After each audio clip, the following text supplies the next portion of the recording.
Le 6 juillet 2024, Cindy Fabre a épousé l'homme de sa vie, Sylvain Cameau, lors d'une merveilleuse cérémonie.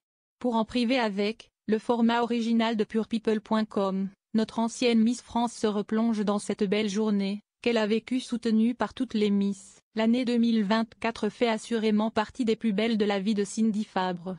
Au cours de l'été, notre Miss France 2005 a épousé l'homme de sa vie, Sylvain Cameau, dirigeant fondateur de la société événementielle Emma Events, CST à Dijon, que les tourtereaux se sont dit oui, d'abord à la mairie, puis à l'église. Pour ce deuxième acte, Cindy Fabre avait opté pour une robe blanche en dentelle avec un joli décolleté ainsi qu'un voile, signé de la Griffe Atelier Emilia Paris. De son côté, son mari Sylvain portait un smoking noir avec un élégant nœud papillon en satin.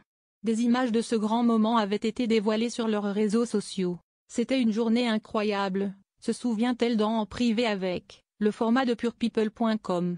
Et de s'amuser d'un fait original, et vous savez, si est-il le comble lorsqu'on tient une agence d'événementiel d'organiser son propre mariage, et il a été fait en moins de 4 mois.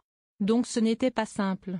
Toutes les Miss invitées au mariage de Cindy Fabre. Pour autant, Cindy Fabre et Sylvain Cameau ont réussi à réunir pas moins de 160 invités triés sur le volet à leur union, dont leurs enfants respectifs bien sûr, Elio, le fils de Cindy né en 2012, et Jules, le fils de Sylvain âgé de 25 ans.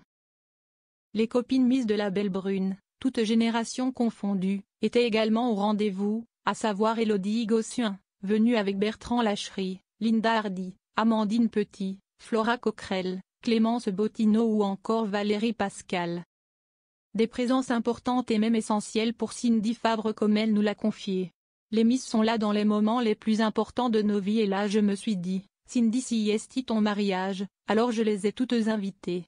Et puis, avec mon mari on a fait quelque chose de très intimiste. Et puis après, on a poursuivi au Maroc pour faire la fête, a-t-elle rappelé, le sourire aux lèvres. Un pays cher au cœur de Cindy Fabre et Sylvain, puisque si est là qu'ils se sont rencontrés il y a plusieurs années.